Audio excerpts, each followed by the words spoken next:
자, 오늘은 조회 명령어부터 먼저 해보도록 하겠습니다.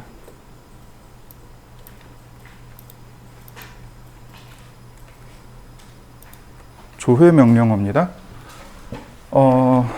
조회 명령어 말 그대로 조회하는 거예요. 길이가 얼마인지, 면적이 얼마인지. 물론 이것만 있는 게 아니에요. 내가 지정한 포인트의 XYZ 좌표를 찾아달라고 할 수도 있습니다. 근데 이제 여러 가지 조회 명령어가 있는데 그 중에 우리가 반드시 알아야 될 조회 명령어 3개만 끄집어내는 겁니다. 3개, 그 다음에 그 밑에 CAL이라고 써 있잖아요. calculator, 즉 계산기를 의미합니다. 이거 계산기예요.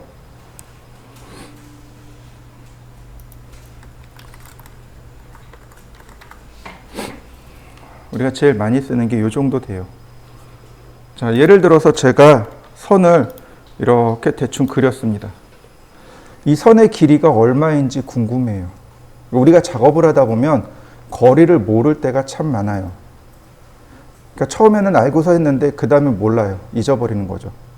그리고 우리가 이제 도면을 받아오잖아요. 그러면 크기를 몰라요. 그런 경우들이 되게 많아요.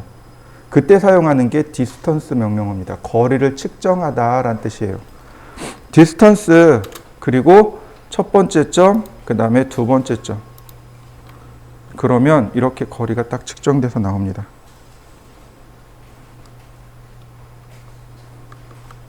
어이구.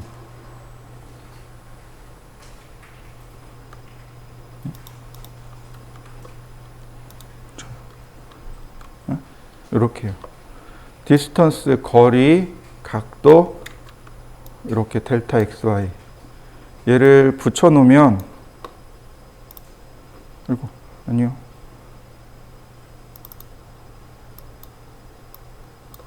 F2키 누르면 이렇게 텍스트 윈도우가 뜹니다. 여러분들도 텍스트 윈도우가 이렇게 뜰 거예요. 보시면, 디스턴스, 거리, 1149.28mm, 앵글, 두 점의 각도는 15도. 근데 잘 보세요.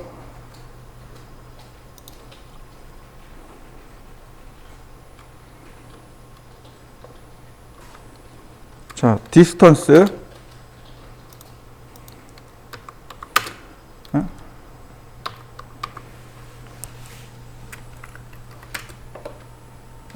왜 이래?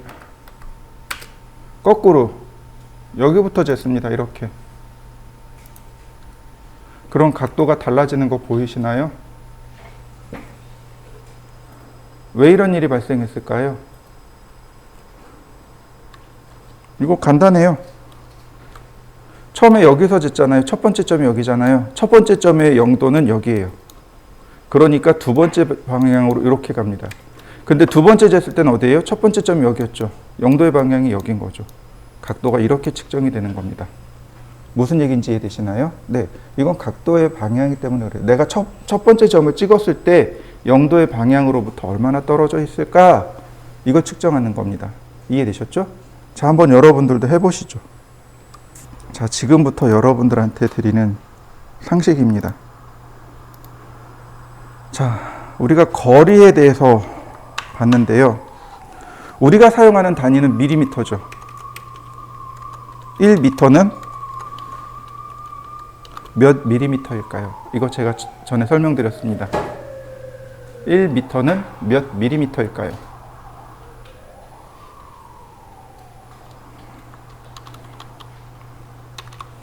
1000밀리미터입니다. 공 3개를 빼면 미터로 환산이 돼요. 절대로 잊어버리시면 안 됩니다. 왜냐하면 현장 나가면 누구는 미터로 얘기해요. 누구는 밀리미터로 얘기합니다. 그러면 단위 환산이 빨라야 돼요. 그러니까 예를 들어서 뭐 여기 3000이야 그러는데 얼마지? 이러고 있으면 안 돼요. 여기 3m야 그러는데 설계할 때 얼마지? 이러면 안 돼요. 단위 환산이 빨라야 돼요. 그러니까 단위에 대해서 예민해야 돼요. 설계자는. 왜 단위에 대해서 예민해야 되냐면 설계할 때 오류가 나면 안 되잖아요. 그죠? 근데 그 중에 제일 오류 많이 내는 게 단위고요. 그 다음에 또 단위가 예민한 게 뭐냐면 비용하고 관련이 돼 있는 게 단위입니다. 단위 계산을 잘못하면 비용이 확 달라져요. 공사 비용이 달라지는 거죠. 그러니까 단위에 대해서 예민하셔야 돼요. 자, 1m는 자, 이렇습니다. 자, 그 다음에 하나가 또 있어요. 자라는 단위가 있습니다. 들어보셨나요? 몇 밀리미터죠? 갑자기 머릿속이 하얘졌죠.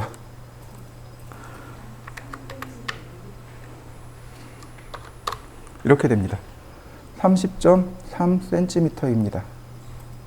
이렇게 보시면 돼요. 옛날에 한자는 한 뼘이었습니다. 한 뼘을 한 자라고 했어요. 그러면 여러분들 한 뼘이 어느 정도 나오나요? 30cm 나오나요? 절대로 안 나와요. 30cm 절대로 안 나옵니다. 그러니까 옛날에 어디까지 옛날로 올라가냐면 우리나라로 하면은 한 삼국시대 그 정도까지 가면 돼요. 그 정도는 한자가 15cm 정도밖에 안 됐습니다. 저도 이렇게 전 손가락이 이게 작은 편이거든요. 최대한 대로 누르면 20cm밖에 안 나와요. 그러니까 보통 작은 사람, 요즘은 이제 현대는 작으면 20cm, 조금 크면 25cm, 요게 어디 나올 것 같아요. 구한말이죠. 구한말 지나서 요때 30.3cm로 딱 정해졌습니다. 한자가. 그러니까 조금씩 그 사람이 커지면서 인류가 지나면서 자도 커지다가 구한말 지나면서 30.3cm로 딱 픽스가 됐고요. 보통 한자 그러면 30cm로 계산하면 좋아요. 그러면 이 자는 어디에서 쓸까요? 맞아요. 장롱. 이거는 장롱에 쓰는 건 많이 모르던데. 옛날 사람인가 보다. 저 옛날에 결혼할 때 제가 2001년도에 결혼했는데 그때는 붙박이장이 아니었어요. 그때는 그냥 다 누구나 장롱을 사가는 시대였어요. 그래서 그 와이프랑 그때 이제 결혼할 지금 와이프랑 이제 가구 가게에 갔어요. 가구집에. 장롱을 사야 되는데 12자는 사야죠. 그러는 거예요. 환산이 안 되는 거예요. 12자? 도대체 얼마나 긴 거지? 12자 못해도 9자 사셔야 돼요. 근데 요즘은 10자 반만 사셔도 돼요. 이러는 거예요. 도대체 뭔 소리를 하는 거지? 그때 알았으면 좋았을 텐데. 장롱은 세자입니다. 장롱 하나가 세자예요. 한 칸이죠. 이렇게 한 칸. 문 이렇게 양쪽으로 열리고 여기 한 칸이 세자입니다. 900mm. 셈이 되시나요?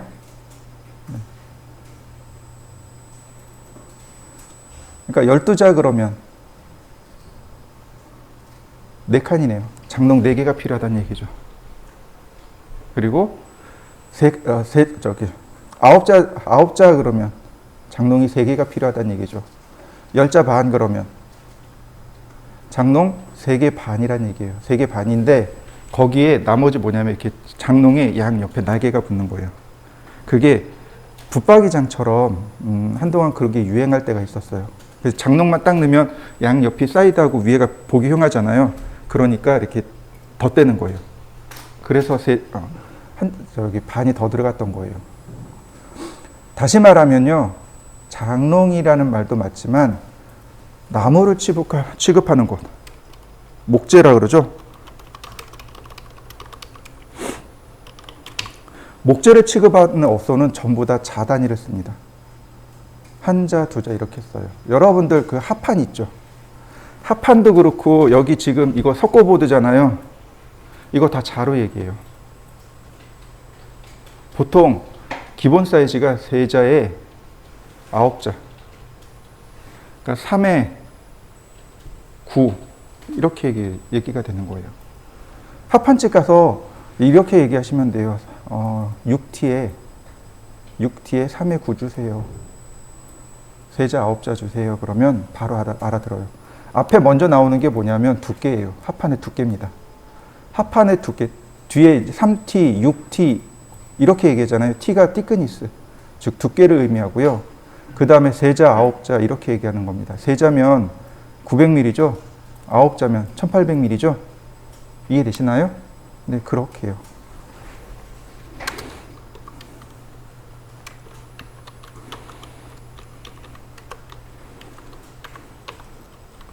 그러면 3, 4분 9, 900ml에 39, 3927이 저기구나. 2700이구나. 그죠?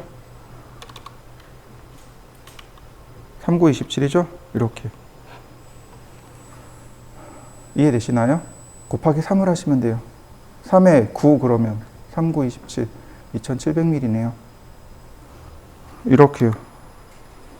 3에 6 그러면 1800ml가 되는 거죠. 이해되시나요? 목재소에 가서 이렇게 얘기하시면 다 알아들어요. 나무를 취급하는 곳은 전부 다 자단이 있습니다.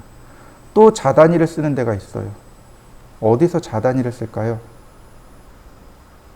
유리집이요.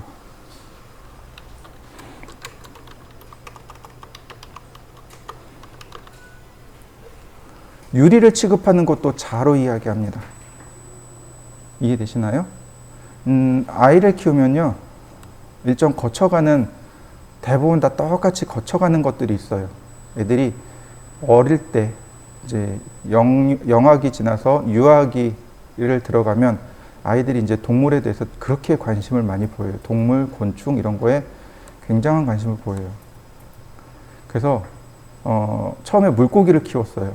처음에는 그 홈플러스 가면은 뭐 5,000원짜리, 만원짜리 플라스틱 어항에다 키웠는데 도저히 못 키우겠더라고요. 물때도 너무 심하고 물도 빨리빨리 갈아줘야 되고 도저히 안 되겠더라고요. 그래서 주변에 그 선배들한테 보니까 선배들이 다 유리 어항을 쓰더라고요. 그게 조금 더 오래 가고 그다음에 이제 공기 정화나 이런 게 조금 더 쉽더라고요. 그래서 그러면 유리집에 가서 한번 맞춰봐야지. 네. 이제 이런 얘기를 해요. 자반어항이에요. 자반어항 드릴까요? 이래요. 자반어항? 뭐지? 한참 고민했어요. 이것도 무슨 말인가 그러고. 한자 반이요. 한자 반. 한자 반이면 45cm를 말해요. 그러니까 그러니까 한자 반 어항은, 자반 어항은 45에 30에 30. 이게 한 자반 어항이에요. 그게 기본이더라고요. 좀 욕심을 냈어요. 자반 큐빅을 샀어요. 45에 45에 45. 물을 집어넣는데 대야로 안 들어가고 그 찜통 있잖아요. 찜통으로 이렇게 집어넣었어요.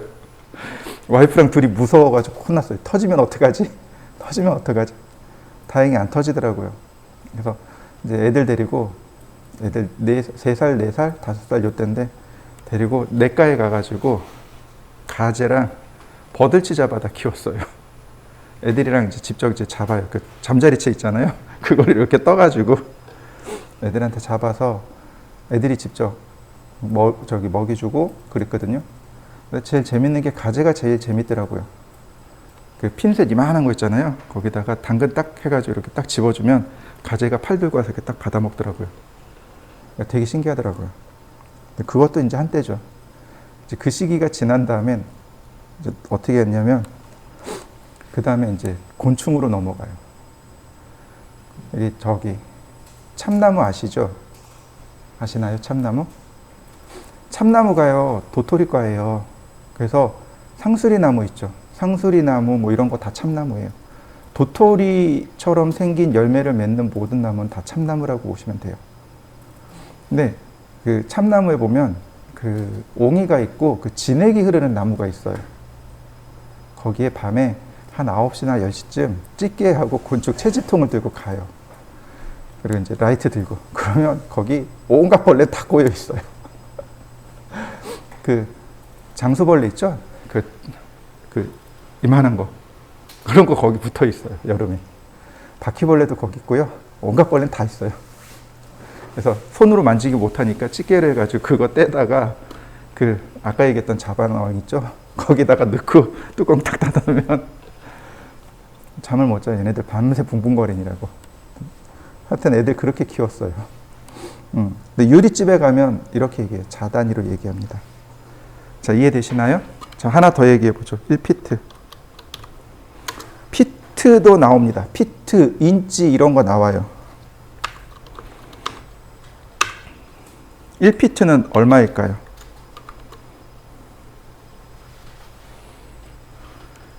자, 1피트는 이렇게 생겼죠? 영어죠, 이거죠? 1피트죠. 이거 어디서 유래가 됐냐면 1푸트에서 유래가 된 겁니다. 옛날에는 그 크기를 재기가 애매했단 말이죠. 지금은 아예 딱 센티미터, 밀리미터 딱 고정돼서 나오잖아요. 근데 옛날엔 그런 게 없었단 말이죠. 그러니까 인체를 기준으로 한 치수가 기본이었습니다. 보세요. 동양은 뭘로 해요? 자로 했어요. 한자가 얼마예요? 한 뼘이죠. 네. 서양은요? 1피트, 발바닥으로 했단 말이죠. 동양이나 서양이나 생각은 비슷한 거죠. 인체를 기준으로 한 치수. 이걸 뭐라고 부르냐면 휴먼 스케일이라고 합니다. 여러분들이 설계할 때 적용해야 될 게 바로 이 휴먼 스케일입니다. 자, 1피트는 30.48cm입니다. 비슷하죠? 30.3이나 30.48이나 참 신기합니다. 동사형 똑같아요. 그럼 1인치는 얼마일까요? 1인치는 2.54cm. 이렇게 보시면 돼요. 여기 나누기 12. 1피트를 12로 나누면 2.54cm 나올 겁니다.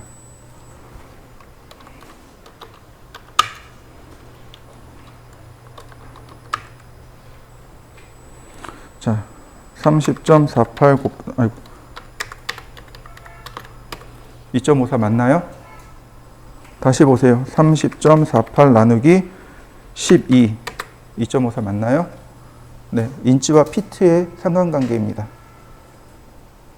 이해되셨죠? 네. 자, 외우시면 좋겠습니다. 이거 치수는 도량형은 다 외워두셔야 돼요. 그래야 여러분들이 작업할 때 쓸 수 있습니다. 자, 그 다음에 면적이네요. 자, 사각형을 하나 그려볼까요? 아니면 뭐든 좋습니다. 이렇게 클릭해 보죠. 라인으로 클릭해 보시죠. 자, 하나 만들어 보실까요?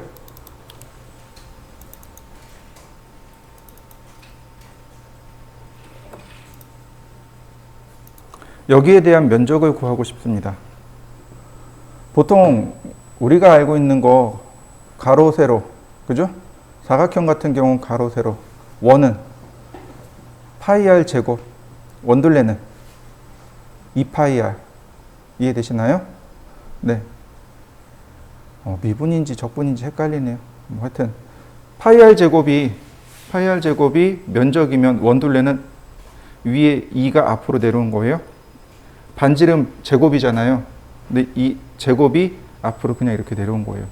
2파이 r 이렇게 됩니다. 이해되시죠? 그냥 그 정도는 기본 상식으로 외워두시면 좋아요. 그리고 높이 같은 경우는 어떻게 해요? 부피 같은 경우는 가로, 세로, 높이 이렇게 구하면 되죠. 자, 에어리어. 자, 보시면 제일 먼저 캐디가 물어봅니다. 첫 번째 점을 넣어주세요.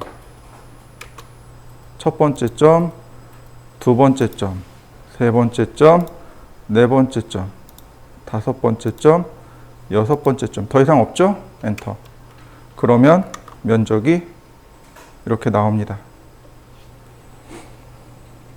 여러분들도 한번 해보시죠. 자, 얘를 복사해서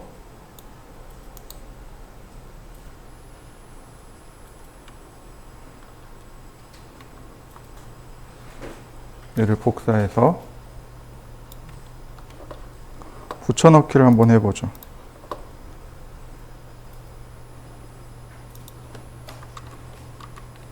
이렇게 나왔네요. 그죠?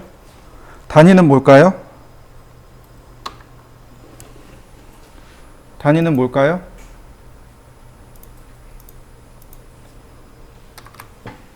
밀리미터 제곱입니다. 이해되셨나요? 우리가 지금 사용하는 기본 단위가 뭐라 그랬죠? 밀리미터죠. 그러니까 면적도 밀리미터 제곱이 되는 겁니다. 자, 얘를 미터 제곱으로 바꾸고 싶어요. 얼마일까요? 얼마일까요? 자, 1m 제곱은 1000mm 곱하기 1000mm죠. 그죠? 그럼 얼마예요? 이렇게 되는 거죠. 100만 밀리미터 제곱이 되는 겁니다. 이해되셨나요? 1000 곱하기 1000이니까 1000이 1m잖아요. 그러니까 1m에 1m면 1m 제곱이 되는 거죠. 네. 그럼 얘를 밀리미터를 미터 제곱으로 바꾸고 싶어요. 그럼 얼마가 돼요?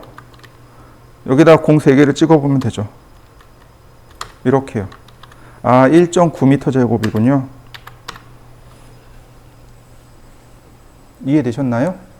제가 천 단위 자릿수를 자꾸 찍는 이유는 이겁니다. 천 단위 자릿수를 자꾸 찍어봐야 면적 단위가 단위 환산이 편해지는 겁니다. 1m 제곱은 1000mm입니다. 1000자리에 쉼표가 찍히죠. 그러면 1m 제곱은 100만 mm입니다. 공이 6개예요. 그죠? 3개 콤마, 3개 콤마. 그러니까 공이 6개가 빠지는 거죠.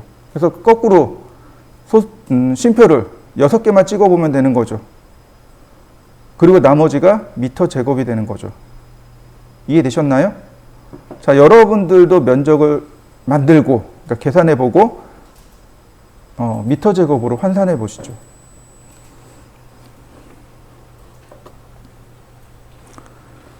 현장에서 미터 제곱을 쓰는 데도 있어요.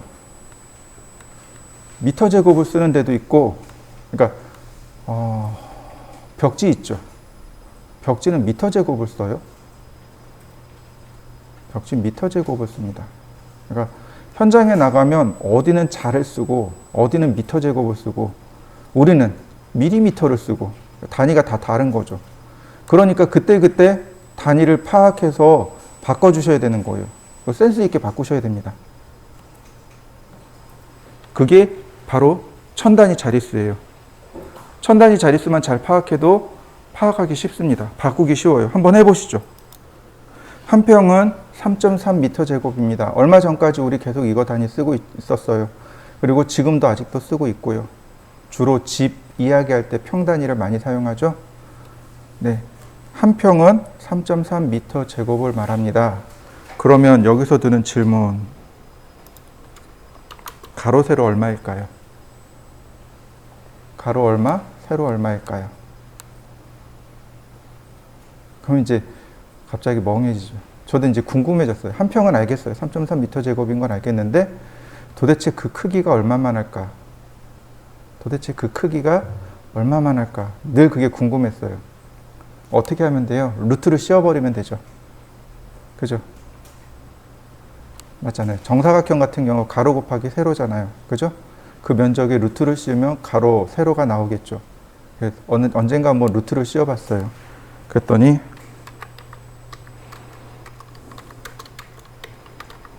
이렇게 나오더라고요. 1.8m 곱하기 1.8m더라고요. 그러니까 쉽게 얘기해서 이거예요. 한 평이라는 건 여러분들 이렇게 팔 쫙 벌렸을 때 요만큼이 한 평인 거예요. 요거에 요거 가로 세로 요 정도가 한 평입니다. 이해되셨나요? 그 옛날 어르신들이 그런 얘기를 되게 많이 했어요. 죽으면 한 평이라 그랬어요. 죽으면 한 평이라 그랬어요. 무덤이 한 평이에요. 조금 크면 한 평 반. 그 다음에 이제 나라를 위해서 이제 목숨을 바치신 분들이 평이 큰 거죠. 그렇지 않고 일반적인 그냥 평범한 삶을 살다 돌아가신 분들의 무덤은 한 평이에요. 한 평. 한 평이에요. 그래서 사람의 크기랑 거의 비슷한 거예요. 한 키잖아요. 그죠? 1.8m 곱하기 1.8m. 요즘은 키가 다들 좀 크죠? 옛날엔 키가 좀 작았단 말이죠. 근데 가만히 보세요. 1.8m인데 1800mm잖아요. 이거 옛날식으로 바꾸자고요. 6자 곱하기 6자예요. 6자 곱하기 6자입니다. 옛날식이에요. 옛날식. 6자 곱하기 6자가 한 평인 겁니다. 이해되시나요?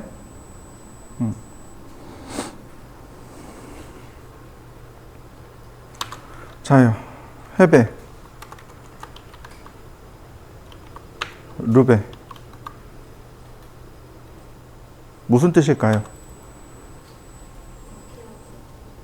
맞아요. 부피하고 면적이요. 이해되시나요? 해배는 우리나라 말이 아니에요. 해배, 루베는 우리나라 말 아닙니다. 해배는 헤이베, 루베가 무슨 루모베이라고 하더라고요. 평방미터, 입방미터의 일본 말입니다. 헤이베인데 그걸 빨리 하다 보니까 해배가 돼버린 거예요. 루베인가 그래요. 루베. 근데 그걸 빨리 하니까 루베가 돼버린 겁니다. 얘가 부피입니다. 다시 말하면 얘가 미터 제곱이에요. 얘가 면적이고요. 얘가 부피입니다. 이해되셨나요? 처음에 현장 나갔는데 인부 아저씨들이 해배 그러더라고요. 뭐지? 근데 왜 숫자는 미터 제곱이랑 똑같더라고요. 미터 제곱인데 단위를 자꾸 해배라 그러더라고요. 아, 면적을 해배라고 하는구나. 근데 또 어디는 루베 그래요. 도대체 저 루베는 무슨 뜻이야? 부피더라고요. 보니까. 해배라는 단위를 쓰는 데는 이런 타일 있죠. 타일이나 벽지나 이런 데는 다 해배를 써요. 옛날 어르신들은 아직도 해배 써요. 농사 지시는 분들 있잖아요. 그분들, 옛날 분들은 해배라는 단위를 아직도 쓰세요. 왜냐면 그 일제 잔재가 남아있어가지고 단무지를 닭광이라고 부르듯이. 저 어렸을 때 초등학교 다닐 때 선생님이 니네 벤또 싸와라 그러셨어요. 엄마 모르니까 엄마 벤또가 뭐야? 또 엄마가 도시락 싸주시더라고요. 이렇게 일제 잔재들이 아직도 많이 남아있어요. 특히 건축 쪽에 가면 일제 잔재들이 되게 많이 남아있어요. 건축 용어들 대부분 다 일제 용어예요.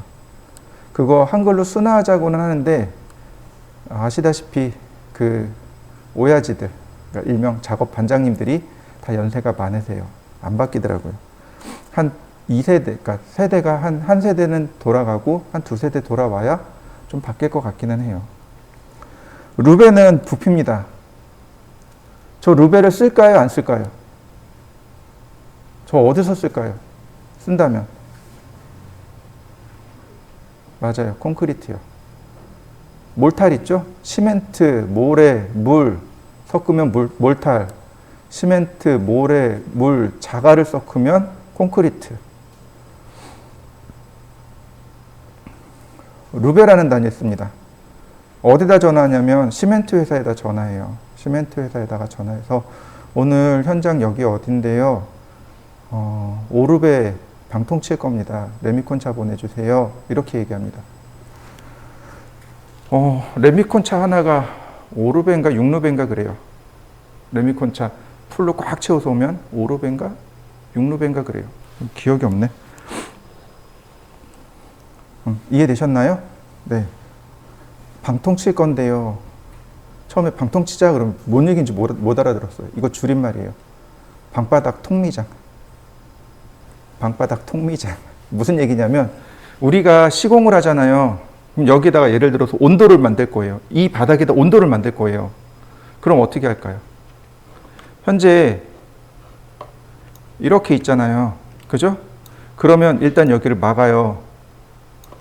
온돌이 들어갈 만큼, 온돌이 들어가야 할 높이만큼 막아야 돼요. 벽돌로 막든지 하여튼 뭘로 막아야 돼요. 그리고 나서 여기다 뭘 부어요? 시멘트를 들이붓는 겁니다. 그 높이만큼. 이해되시나요? 그 높이만큼 시멘트를 들이붓는 겁니다. 원래는 맨 아래다가 단열재 깔아요. 왜냐면 열이 밑으로 새지 말라고.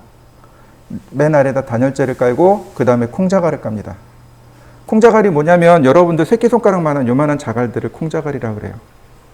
아무래도 그 자갈들이 혹은 돌이 열을 더 오래 흡수하고 있죠. 그죠? 그러니까 겨울에 더 따뜻하단 말이죠. 그래서 콩자갈을 깔고 그 위에다가 와이어 메쉬를 넣습니다. 와이어 메쉬, 와이어 철사고요. 메쉬는 그물입니다. 철사로 된 그물을 깔아요. 그리고 그 위에다가 온수 파이프를 설치합니다. 온수 파이프 설치는 250mm 간격으로 설치합니다. 그리고 다시 콩자갈을 덮어요. 그리고 그 위에다가 시멘트로 마감을 해버립니다. 이게 이제 우리가 사용하는 현대식 온돌 구조입니다. 무슨 얘기인지 이해되시죠? 근데 그렇지 않고 전기로 하는 데도 있어요. 그럼 어떻게 해요? 바닥에다가 그냥 시멘트 쭉 깔아버리고 그 위에다 전기 매트 깔고 그 위에 마감. 이렇게 되는 거죠. 이해되시나요? 네. 그때 루베라는 단어를 써요. 시멘트 불러올 때, 몰탈 불러올 때, 콘크리트 불러올 때 레미콘차에다가 오르베 보내주세요 라고 얘기합니다. 이제 저한테 이제 와이프의 이제 오빠, 그러니까 저한테 형님이 되는 거죠. 형님이 레미콘 회사에 있거든요. 근데 여전히 지금도 그렇게 얘기해요. 오늘 50루베 나갔어. 오늘 100루베 나갔어. 이렇게 얘기해요. 여전히. 우리 생산 능력은 300루베야. 이렇게 얘기해요. 그러니까 여러분들도 헷갈리지 않고 단어를 쓰셔야 돼요. 아, 저 루베 얘기하는 거 보니까 부피구나. 가로, 세로, 높이. 아, 해배 얘기하네. 가로, 세로, 미터 제곱이구나. 이렇게 여러분들도 판단을 하셔야 돼요. 이해되셨나요? 하나만 더 해봅시다. 우리가 꼭 알아야 될 게 하나 더 있어요. 자, 보통 우리가 적산을 하는 거. 자재를 계산한다라고 이야기합니다. 전체 면적 나누기 제품 면적. 그러면 제품 수량이 나옵니다. 이게 가장 기본이에요. 이해되시나요? 예를 들어서 여기에 벽돌을 쌓을 거예요. 그럼 어떻게 해요? 여기다 벽돌을 일비쌓기 할 겁니다. 한 장씩 쌓을 거예요. 여기다가 이 벽면에 다 벽돌을 쌓을 거예요. 그럼 벽돌의 개수는 어떻게 돼요? 전체 면적 나누기 벽돌의 면적. 그러니까 보이는 방향이죠. 보이는 방향의 벽돌의 면적으로 나누면 됩니다. 이해되셨나요? 그러면 나와요. 하나 더 해보죠. 중량.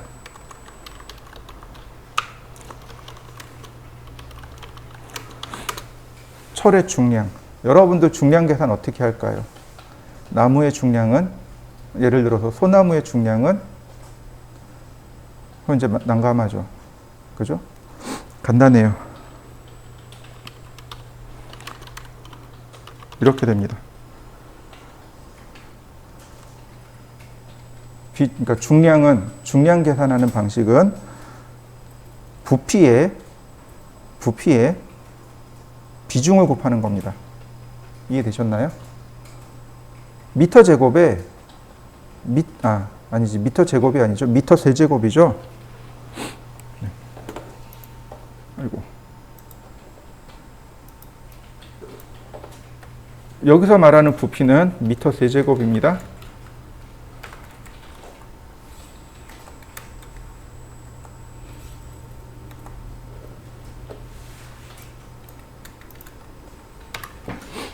이렇게 돼요. 단위가 달라요. 단위가 다릅니다.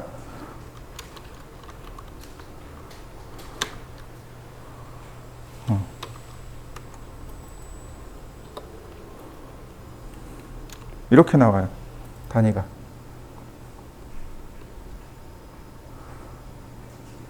킬로그램 맞나? 킬로그램인가 톤인가? 킬로그램으로 기억나요. 이렇게 나옵니다. 단위가. 단위가 달라요. 이거 다 밀리미터로 환산해서 계산하는 사람도 있어요. 밀리미터로 환산해서 계산하는 사람도 있고, 그냥 저처럼 그냥 단위가 달라도 그냥 계산해서 쓰는 사람도 있습니다. 그럼 비중이 뭘까요? 비중. 도대체 그럼 비중이 뭘까요? 가로, 세로, 높이 1세제곱센티미터를 비중 1이라고 합니다. 물, 가로, 세로, 높이 1세제곱센티미터를 비중 1이라고 합니다. 이해되셨나요? 철은 가로, 세로, 높이 1cm가 약 7.8입니다. 철은 약 1.8이에요. 나무는요? 0.8에서 0.4까지 분포합니다. 그러니까 물보다 어때요? 작죠? 그러니까 물에 뜨는 거죠. 철은 어때요? 물보다 무겁죠? 당연히 가라앉는 거고요. 이해되시나요? 네, 우리가 비중을 알면 그런 게 계산이 돼요. 실제 중량이 나오게 되는 거죠. 그러니까 예를 들어서 철의 가격을 알고 싶어요. 그러면 그 제철소나 이런 데 있죠. 철 파는 그 철공소 같은 데다 전화해 가지고 오늘 철 1kg당 얼마예요? 라고 하면은 1kg당 뭐 9,500원이에요. 이렇게 얘기해요. 뭐 9,800원이에요. 이렇게 날짜마다 다 달라요. 그때 시세가 달라요. 1kg당 10,000원이요. 그러면 10,000원 1kg이면 우리가 계산한 거 캐드는 부피 계산이 가능하겠죠. 부피를 계산하고 비중을 곱하면 킬로그램당 단가가 나오는 거죠. 이해되시나요? 그러면 견적 작업이 되는 거죠. 똑같아요. 여기 벽돌이 예를 들어서 1,000장 들어갈 거예요. 그럼 벽돌집에다 전화해서 오늘 벽돌 얼마예요? 시세 얼마예요? 라고 물어보면 뭐 예를 들어서 1,000장에 얼마예요? 이런 식으로 얘기할 거란 말이죠. 그러면 내가 헤아려서 이거 단가가 얼마구나 라고 판단할 수 있는 거죠. 견적 작업할 때 이제 이런 계산들이 들어가는 거죠. 그러니까 자재를 계산하고 견적을 계산할 때 이런 일들을 수행해야 합니다. 다시 면적으로 되돌아갑니다. 자, 이렇게 선으로 된 건 상관이 없는데 문제는 이거예요. 원은 어떻게 면적을 계산할까요? 자, 원입니다. 에어리아. 보시면 옵션이 여러 개가 있는데 보세요. 퍼스트 코너 포인트 이렇게 선으로 된 부분들을 찍으란 얘기예요. 근데 그 오른쪽에 보니까 오브젝트라고 있고 애드 에어리아 면적 더하기 서브트랙트 에어리아 면적 빼기란 뜻입니다. 바로 이 오브젝트요. 그러니까 면적을 계산하는 방법이 두 가지가 있는 거죠. 하나씩 클릭해서 면적을 계산하는 건데 원은 어떤가요? 클릭할 점이 없잖아요. 그죠? 이럴 땐 오브젝트로 클릭합니다. 그러면 그냥 면적이 계산이 되어져서 나와요. 이렇게요. 면적과 에어리아, 면적과 자 원둘레 이렇게 해서 계산이 끝나버립니다. 한번 해보시죠. 그럼 이 두 개를 합쳐볼까요?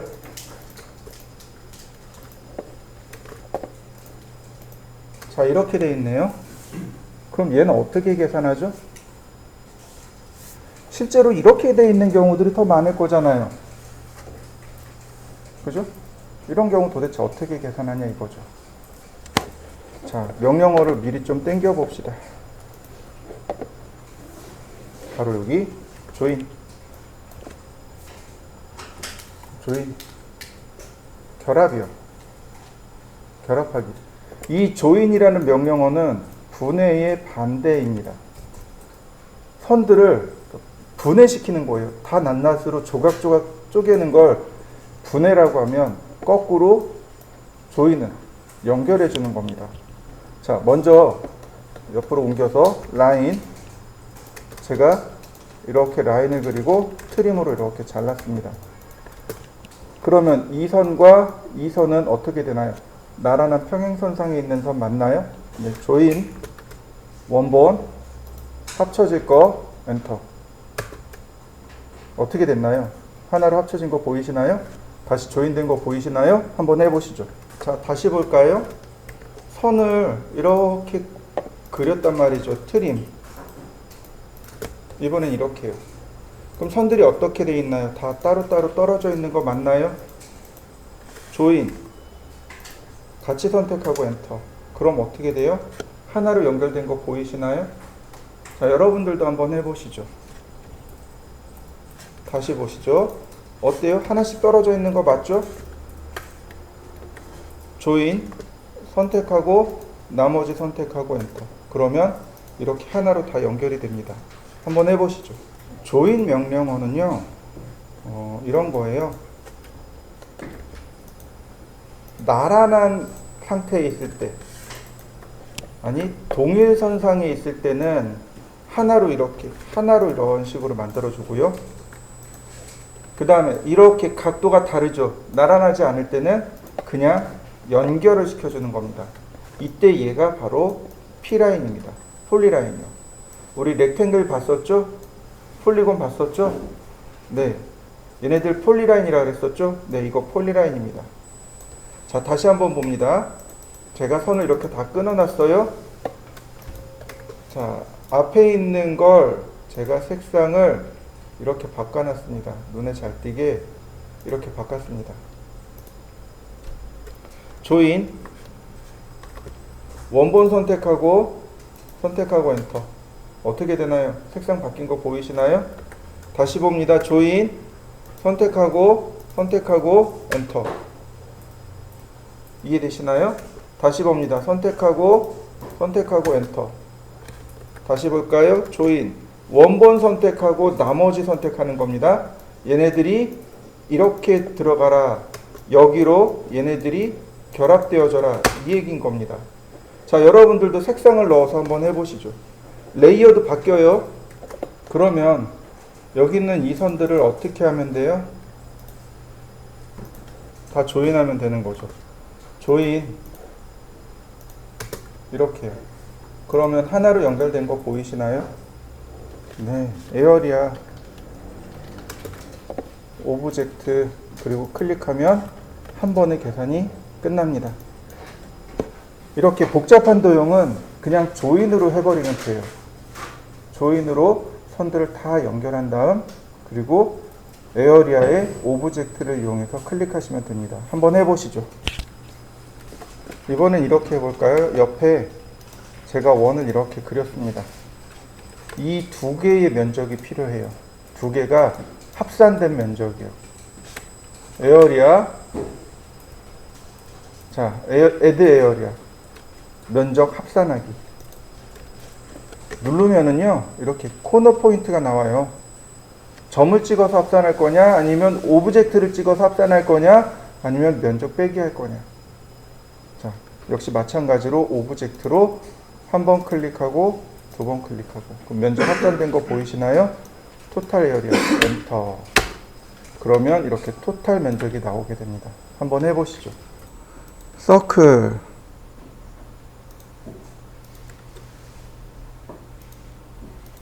이번엔 이렇게 면적을 빼고 싶어요. 전체 면적에서 요만큼을 빼고 싶습니다. 자, 에어리아. 그럼 다이렉트로 서브트랙트로 들어가면 안 돼요. 면적 빼기로 들어가면 안 되고 일단 첫 번째로 전체 면적을 계산합니다. 애드 에어리아를 통해서 전체 면적을 계산하세요. 이렇게. 다 했잖아요. 엔터 치면 여기 면적 빼기가 나와요. 그래서 빼야 할 면적을 이렇게 체크해 주시면 네, 이렇게 전체 면적이 계산이 되어집니다. 자, 한번 해보시죠. 자, 그 다음에 메주어 어디 갔을까요? 여기 없나요? 디스턴스 에어리아 여기 있네요. 메주어 지오잼이라고 되어 있죠. 메주어 지오메트리의 약자입니다. 이거 누구냐면 얘예요. 얘입니다. 거리 재기, 반지름 재기, 각도 재기, 면적 재기, 볼륨, 부피 재기. 클릭해주면 이렇게 반지름이 측정이 됩니다. 디스턴스, 거리가 측정이 되고요. 그 다음 앵글, 그러면 각도 측정이 되고요. 에어리아, 면적이 이렇게 측정이 되고요. 자, 한번 해보시죠. 자, 보시죠. 이번엔 계산기입니다. CAL 쓰고 엔터 치면 이렇게 계산식이 이렇게 나와요. 여기다가 5 더하기 2 곱하기 2 그러면 이렇게 계산이 되어져서 나옵니다. 그런데 CAL C까지 쓰면 이렇게 계산기가 떠요. 이렇게 계산기가 뜹니다. 얘는 마우스를 클릭하셔야 돼요. 5 더하기 2 곱하기 2는 이렇게요. 자, 한번 해보시죠. 뭐 그닥 중요한 건 아니니까 한번 해보시죠. 자, 이번엔 이동 명령어입니다. 사물을 이동할 때 쓰는 명령어. 자, 수정 명령어는 이렇게 보시면 돼요. 이렇게요. 이게 기본값입니다. 뭐가 기본이냐면 이동하고 회전하고 크기를 조절하고 지우고, 이게 기본입니다. 이렇게가 기본이에요. 세로로 외우세요. 세로로. move, rotate, scale, erase. 이게 기본값입니다. erase는 배웠어요. 선택하고 델 키 누르면 돼요. 여지껏 우리는 델 키를 이용해서 작업을 했었습니다. erase라는 명령을 쓰셔도 돼요. 자, erase. 그러면 CAD가 물어봐요. select object. 다시 말하면 번역하면 지울 객체를 선택해 주세요. 네, 이렇게 선택해 주고 엔터. 그러면 객체가 깨끗하게 지워집니다. 이건 이레이즈예요. 이거는 뭐 어렵지 않으니까 한번 해보시죠. 이번엔 이동 명령을 알아볼까요? 렉탱글로 가죠. 다각형 그리기. 골뱅이 100,100. 자, 사각형입니다.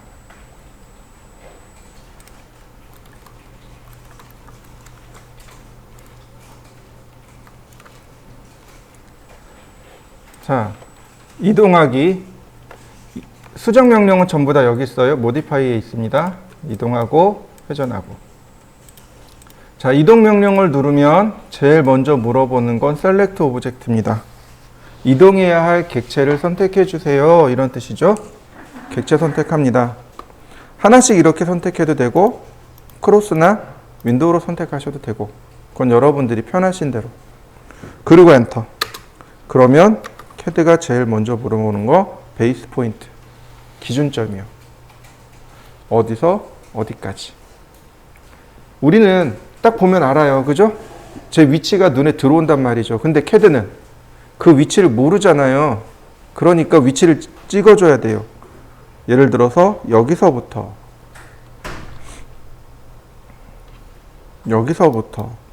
세컨 포인트 여기까지 선택하고 여기서부터 여기까지 이런 식으로 한번 해보시죠.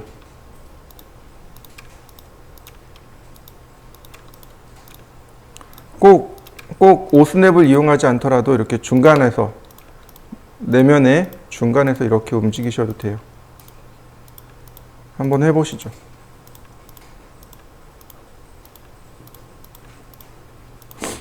잘 되나요? 자, 이번엔 이렇게 해보죠.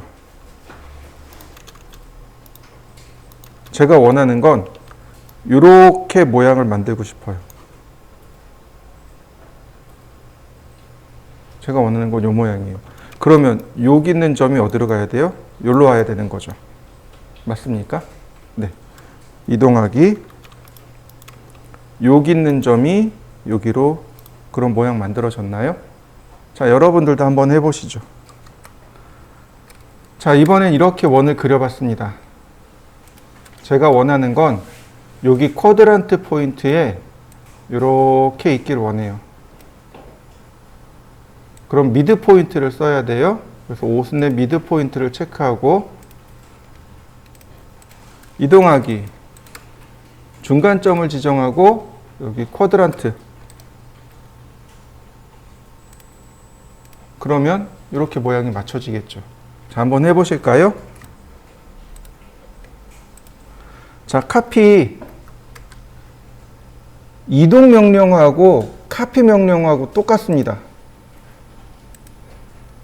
카피 명령어 실행하면 선택해 달라고 해요. 선택합니다. 엔터. 기준점 물어봐요. 기준점 클릭합니다. 그 다음 위치 클릭해주면 이렇게 복제가 되네요. 카피와 무브는 비슷하다 라고 볼 수 있습니다. 자, 한번 해보시죠. 자, 이동하기 무브입니다. 선택하고 엔터. 골뱅이 200만큼 0도. 그럼 200mm 복제된 거, 이동한 거 보이시나요? 다시 봅니다. 카피 골뱅이 200만큼 0도, 400만큼 0도, 600만큼 0도. 자, 어떻게 되나요? 내가 지정한 점을 기준으로 해서 이렇게 거리값을 지정하면 됩니다. 자, 한번 해보시죠. 자, 카피. 라인을 제가 이렇게 여러 개 만들어 보죠. 카피. 선택하고 이렇게 대상체를 눌러주면 그대로 복제되는 거 보이시나요? 자, 근데 이런 방법도 존재해요. 어떤 방법이냐면, 예를 들어서, 자, 카피. 자, 200만큼 0도, 그리고 200만큼 0도, 400만큼 0도, 600만큼 0도, 800만큼 0도, 1000만큼 0도. 어떻게 된 건가요? 200mm 간격이죠. 그죠? 200mm 간격으로 복제를 하고 싶어요. 카피. 선택하고 기준점 클릭하면 세컨 포인트 대신에 여기 어레이라는 기능이 있습니다. 어레이를 누르면 엔터 넘버 오브 아이템. 수량을 넣으래요. 하나, 둘, 셋, 넷, 5개. 그 다음에 자, 어떤가요? 복제되는 거 보이시나요? 그런데 하나, 둘, 셋, 4개죠. 5개. 그러니까 여기까지 가려면 몇 개를 해야 되는 거예요? 6개를 해야 되는 거죠. 이해되셨나요? 이렇게요. 일정한 간격으로 복제가 가능해요. 내가 지정한 간격만큼 복사할 때 쓰는 게 어레이입니다. 자, 한번 해보시죠. 자, 이번에는 여기까지 복사를 하고 싶어요. 끝점의 위치만 아는 거죠. 카피. 얘가 여기까지 복사가 되는 거죠. 이렇게. 자, 어레이. 이번엔 6개. 그 다음 피트. 이렇게 거꾸로. 자, 이해되시나요? 다시 볼까요? 카피. 기준점 클릭하고, 네. 기준점 클릭하고 어레이 6개. 피트. 어떤가요? 똑같이 복제되는 거 보이시나요? 두 가지 방법이 있습니다. 이렇게 아이템과 아이템 사이의 간격을 이용해서 지정하는 방법이 있고, 전체를 지정하는 방법이 있고, 두 가지 방법이 있는 겁니다. 자, 한번 해보시죠. 카피를 이용해서 우리가 할 수 있는 예제들은 이제 이런 예제들이 되는 거죠. 이런 예제들이 되는데, 요거는 어레이 때 하고, 요건 지금 한번 해보도록 하죠. 자, 레이어를 만들어 봤습니다. 하나, 중심선, 네, 빨간색, 센터,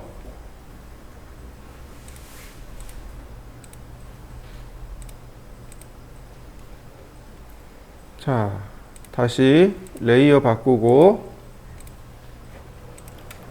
X라인 0도,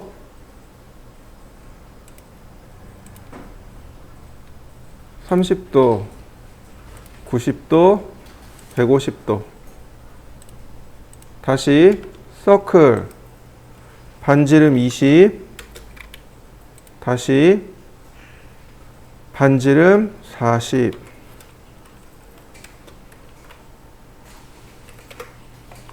다시 서클, 반지름 55. 자, 매치 프로퍼틱스로 자, 이렇게 만들어 보고, 옵셋 3mm, 트림, 자, 펜스로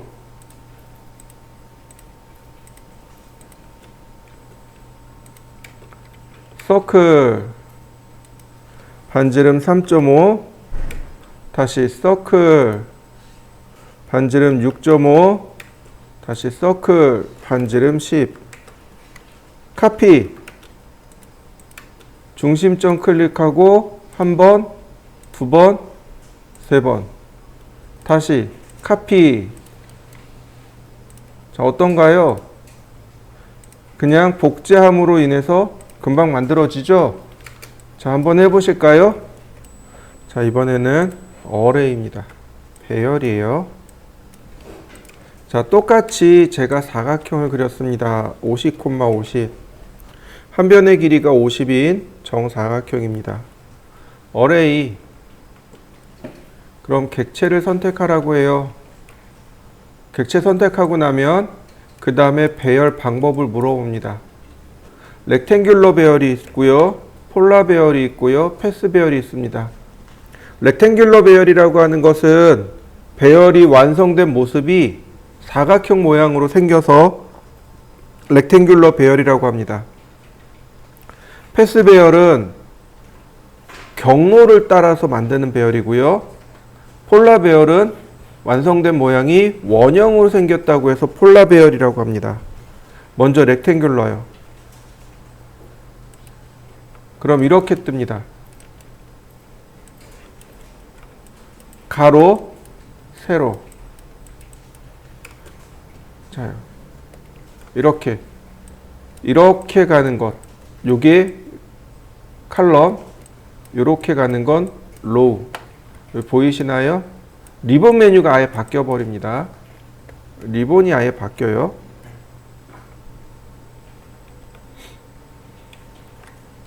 이렇게 리본이 싹 바뀌어 버립니다. 보시면 컬럼이죠? 컬럼이 4개입니다.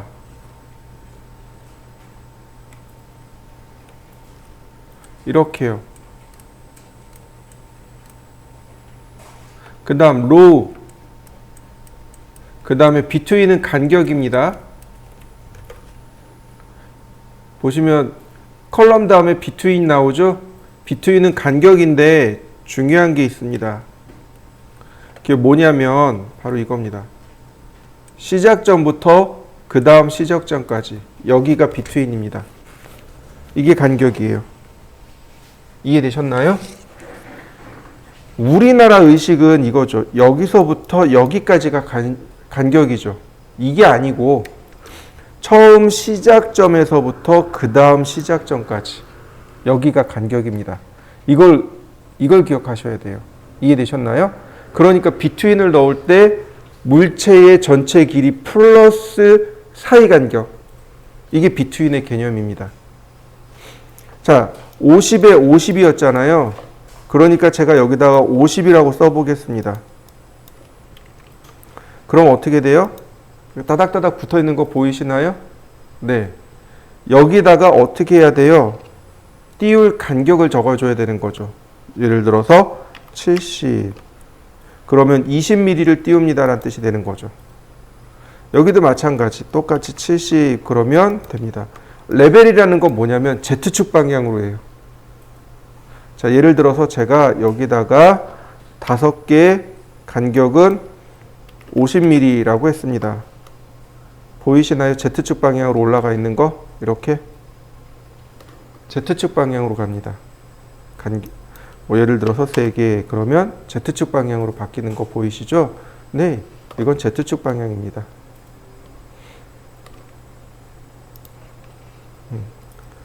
자, 이해되셨나요? 자, 여러분들도 한번 해보시죠.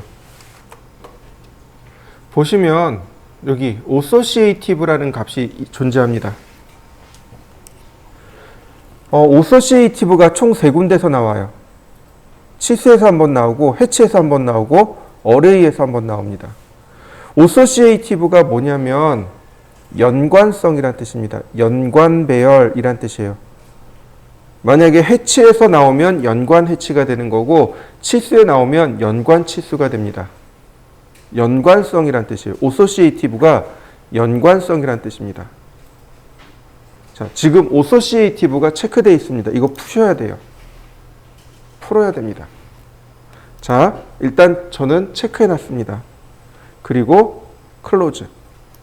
그러면 자, 배열이 완성이 됐나요? 자, 선택을 합니다. 같이 선택되는 거 보이시나요? 이게 오소시에이티브입니다.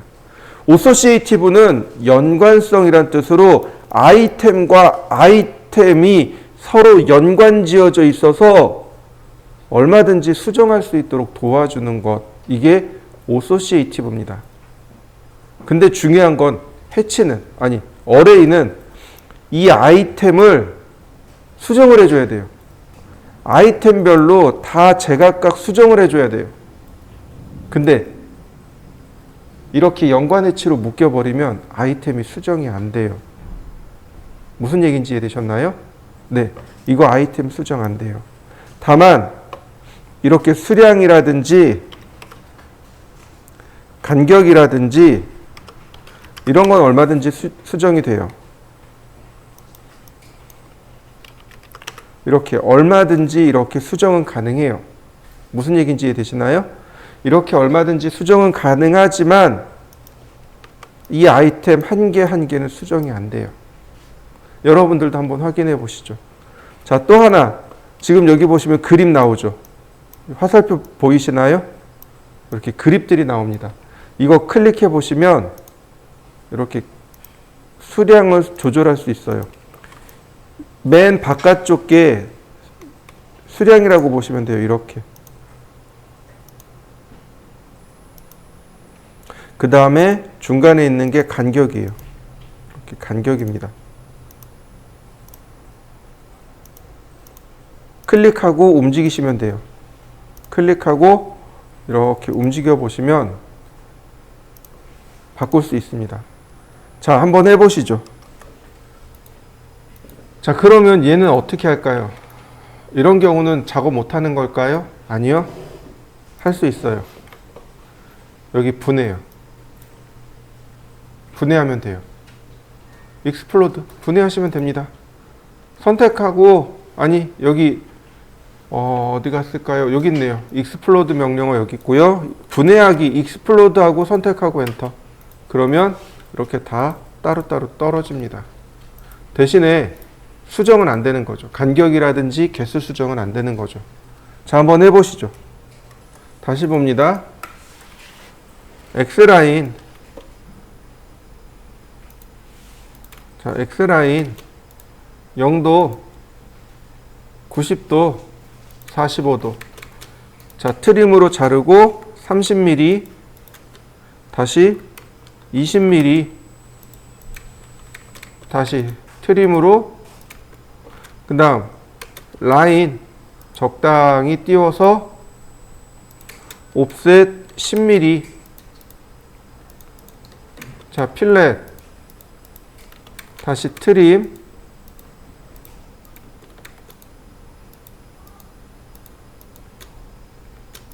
자, 우리가 요런 것들을 했었단 말이죠. 그죠? 근데 총 얘가 몇 개가 그려야 돼요? 12개를 그려야 되는 거죠. 어레이 전체 선택하고 엔터. 렉탱귤러 개수 4개, 3개. 간격은 150에 150. 그러면 12개 된 거 맞나요? 한 번에 쭉 들어갔죠? 그런데 오소시에이티브가 켜져 있으면 이거 작업이 안 된다 그랬죠? 자, 오소시에이티브 끄고 클로즈. 그러면 이제 떨어진 상태로 들어가니까 작업이 되겠죠. 이해되셨나요? 자, 한번 해보시죠. 이번엔 원형 배열에 대해서 알아볼까요?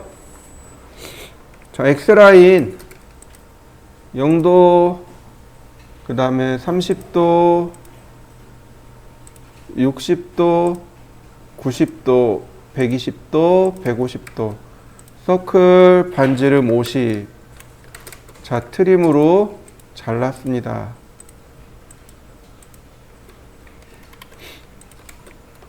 다시 서클 반지름 20. 너무 크네요. 다시 서클 반지름 10. 이렇게 제가 이렇게 한번 만들어 봤습니다. 여러분들도 한번 만들어 보시죠.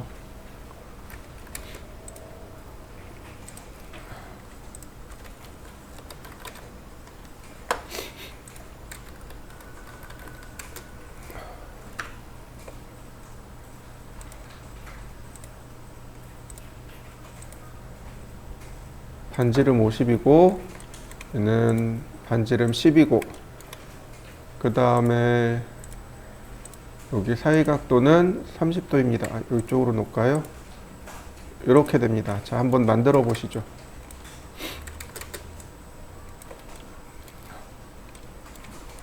자, 제가 원하는 건 이 녹색 원이 이렇게 30도 간격으로 쭉 복제가 되는 겁니다. 그럼 어떻게 되나요? 모양이 전체 원의 모양을 띠고 있죠. 그래서 폴라 어레이라고 합니다. 그래서 폴라 어레이라고 해요. 자, 어레이 원을 선택하고 엔터, 폴라 선택하고 그러면 캐드가 물어봐요. 센터 포인트 오브 어레이, 즉 배열의 중심점입니다. 중심점 지정해주고 그러면 이렇게 아이템이 6개가 나오네요. 60도 간격으로 이렇게 배열이 완성이 됐습니다. 자, 이걸 각도로 바꿔볼까요? 30도, 360도. 자, 여기 보이시죠? 비트윈, 아이템의 개수 12개. 그러면 자동으로 비트윈과 필이 바뀝니다. 그리고 전체로 이렇게 싹 바뀐 거 보이시나요? 보통은 아이템의 개수로 바꿉니다만 비트윈으로도 바꿀 수 있습니다. 15도 그러면 이렇게 필이 바뀌겠죠. 이런 식으로. 자, 30도 그러면 이렇게 360도로 싹 바뀌게 됩니다. 자, 그 다음 로우가 있어요. 예를 들어서 로우면 이렇게 태극기처럼 갑니다. 이런 식으로. 로우면 이런 식으로 태극기처럼 3개만 놔볼까요? 그러면 이렇게 태극기처럼 이렇게 가는 게 로우의 방향입니다. 보통 로우의 방향은 안 쓰니까 무시하고 그리고 오케이. 자, 한번 해보시죠. 여기는 유해제입니다.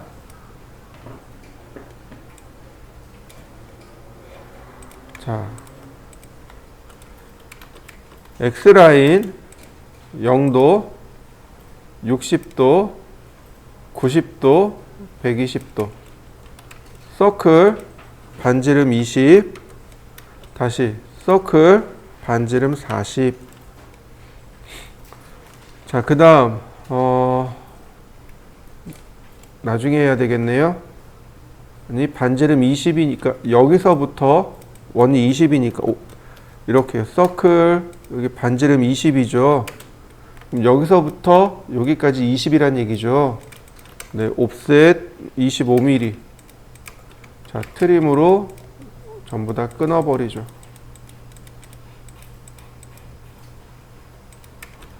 자, 서클 반지름 20. 자, 여기도 하나 더 만들어 놓습니다. 그 다음 서클 반지름 5, 서클 반지름 10.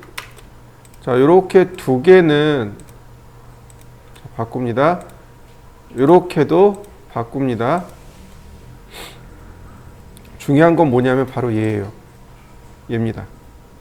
여기 지금 조금 떨어져 있죠. 얘예요. 이게 패턴 만들기입니다. 무슨 얘기예요?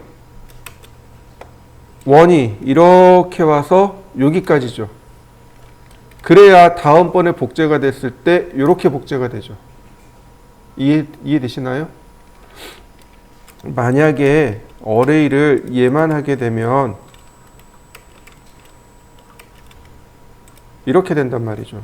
이 부분이 하나도 처리가 안 된단 말이죠. 그래서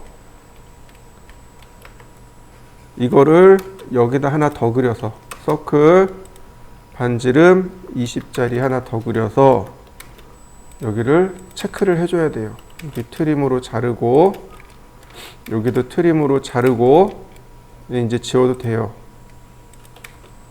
그 다음 옵셋 5mm.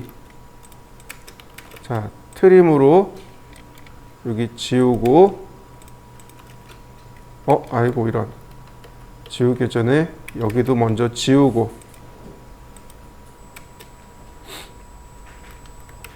5mm.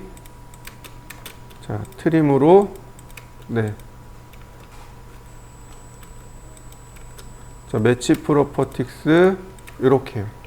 얘가 배열이 되는 겁니다. 이렇게요. 어레이, 이만큼 선택하고, 폴라 배열, 중심점 클릭. 이렇게요. 지금 여기 복제된 거 보이시나요? 여기도. 이게 패턴이에요. 다음 것까지 나올 걸 예측해서 이렇게 패턴으로 그리셔야 됩니다.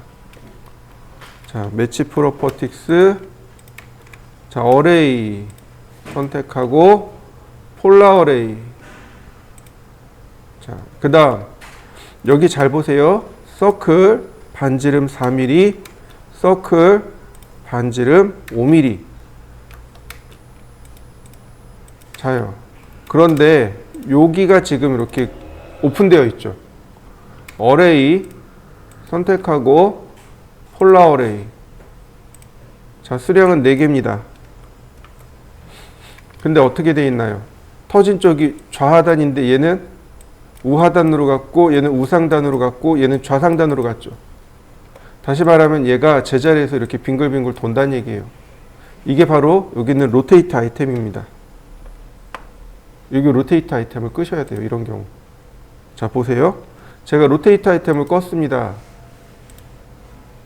그러면 좌하단, 좌하단, 좌하단, 좌하단. 맞습니까? 이거 이렇게 하셔야 돼요. 그리고 클로즈. 그러면 금방 완성이 됐네요. 자, 한번 해보시죠. 아래에 요 2개의 예제가 있습니다. 제가 빨리빨리 해볼 테니까 한번 보세요. 먼저 왼쪽입니다. X라인 0도, 30도, 90도, 150도. 자, 서클 반지름 11.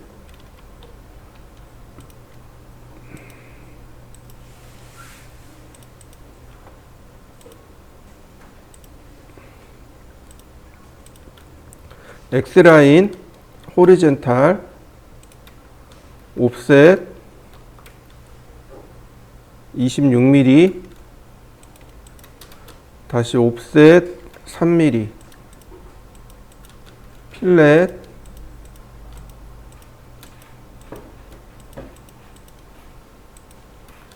매치 프로퍼틱스 트림, 다시 서클 반지름 19.5mm, 서클 반지름 25mm, 다시 서클 지름 95mm, 옵셋 5mm, 트림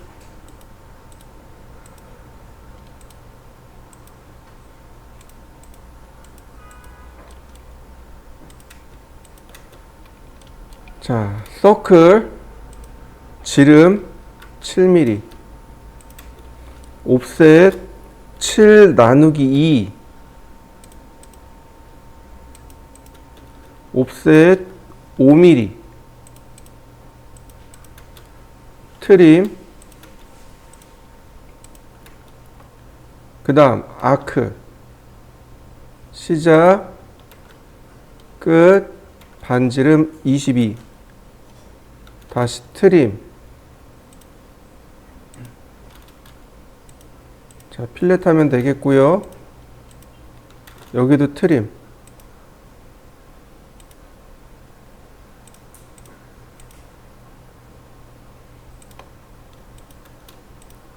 자, 필요 없는 거 지우고. 자, 매치 프로퍼틱스. 자, 요만큼만 있으면 되는 거죠. 어레이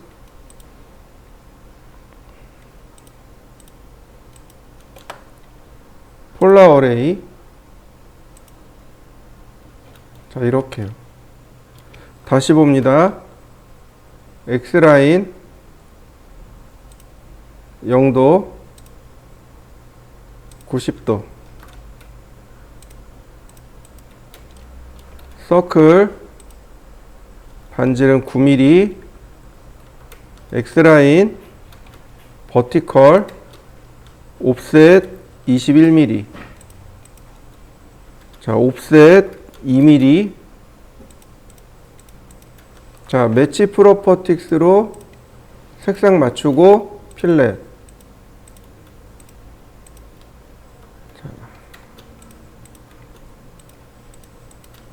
트림 다시 옵셋 15mm 옵셋 17.5mm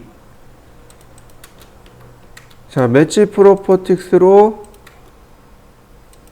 그 다음 서클 반지름 6mm 다시 서클 반지름 8mm 자, 옵셋 5mm 트림으로 필요 없는 선들 삭제하고요. 자, 라인 탄젠트에서 다시 한번 탄젠트로 다시 탄젠트에서 탄젠트로 이럴 때는 이 두 개의 선 선택하고 지우셔야지 편합니다. 다시 서클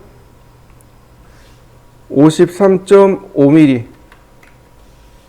다시 서클 60mm 옵셋 5mm 자, 트림으로 바깥쪽 선 정리하고요. 자, 여기도 마저 해보죠. 옵셋 12mm 필렛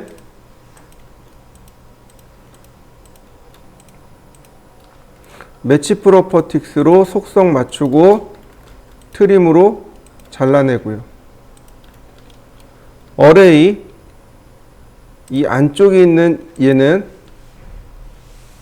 폴라 어레이고 수량은 4개입니다.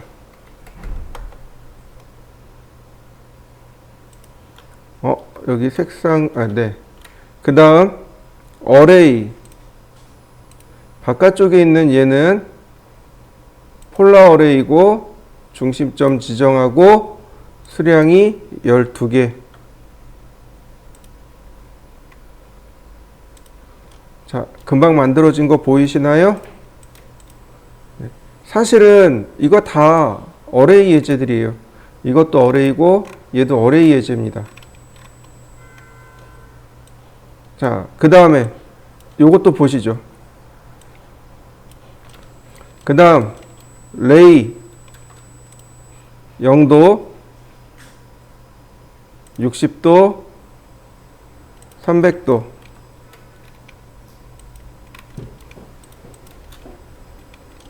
서클 지름이 30mm 서클 반지름이 20mm 다시 서클 반지름 80mm 자, 그 다음 서클 지름이 10mm 다시 반지름이 10mm 옵셋 5mm 트림으로 제가 선 정리했습니다. 요거만 있으면 돼요. 사실상 얘도 필요 없어요. 요거만 있으면 됩니다. 라인 탄젠트에서 탄젠트로 다시 탄젠트에서 탄젠트로 옵셋 5mm 필렛 반지름 2mm 자, 트림 경계 지정하고 잘라내고 필렛 반지름 4mm.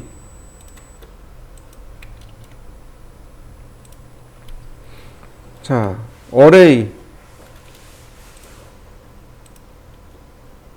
폴라 어레이 수량은 3개. 필렛 반지름 30mm.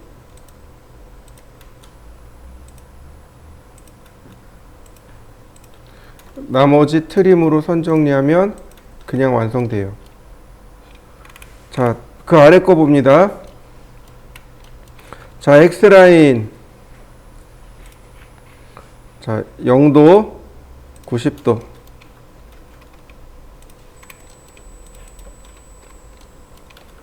서클, 반지름 9mm. X라인, 버티컬. 옵셋 22mm. 그 다음, 옵셋 5 나누기 2. 자, 매치 프로퍼틱스로 그 다음 필렛 반지름 0으로 고치고 나머지 트림. 자, 서클 자, 반지름 19. 다시 서클 반지름 65. 다시 옵셋 11. 한 번 더요. 5mm 옵셋. 트림으로 선 정리하고요.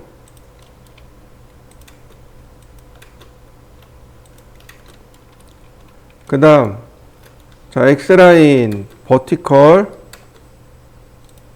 옵셋 10mm. 서클 반지름 10mm. 자, 옵셋 뭐 얘는 3mm만 줘도 좋을 것 같아요. 자, 이렇게요. 이것도 없어도 돼. 사실 이것도 없어도 되는데. 자, 서클 TTR 접하고 반지름 30. 자, 트림으로 선 정리하고 필렛 반지름이 0인지 확인해 보시고 다시 옵셋 20mm 옵셋 30mm 서클 반지름 40mm 트림으로 조금 끊고 필렛 반지름 19mm 다시 한번요. 필렛 반지름 5mm. 자, 어레이